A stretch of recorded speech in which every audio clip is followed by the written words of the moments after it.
Hello guys, কী খবর? আবার একটা নতুন ভিডিও নিয়ে তোমাদের সাথে এসে পড়েছি। তো আজকে মাংসের রেসিপির জন্য পেঁয়াজ, টমেটো, আলু, আদা আর রসুন কুচি করে রেখে দিয়েছি।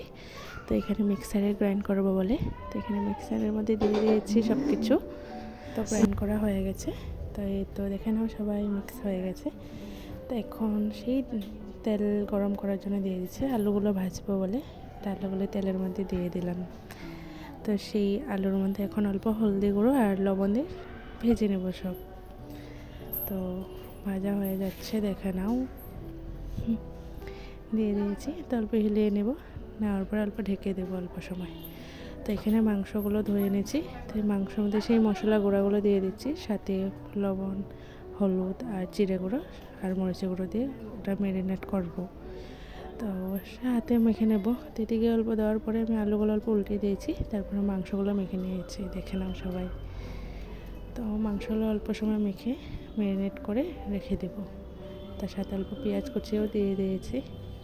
তো সেই আলু ভাজার তেলের মধ্যে অল্প তেজপাতাগুলো দিয়ে ম্যারিনেট করা মাংসগুলো দিয়ে দিয়েছি। তো এখানে মাংস দিয়ে দিয়েছি। তো মাংস অল্প সময় ভাজার পরে, হেলানোর পরে, তো ভাজা আলুগুলো সাথে দিয়ে দেব। আলুগুলো দেওয়ার পর অল্প সময় ঢেকে রাখবো, যাতে অল্প মাংসগুলো কষিয়ে যায়। তো ঢেকে রেখে দিয়েছি, অল্প সময় মাংসটা কষাক।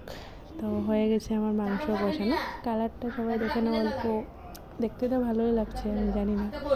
আর বলে না, বাঙালির কিচ্ছু ছাড়বো না। তো সেই মশলার মধ্যে জল মিলিয়ে সেই মশলার জলগুলো আবার মাংসর মধ্যে দিয়ে দিয়েছি। তো অলমোস্ট আমার মাংস বানানো হয়ে গেছে। Thank you.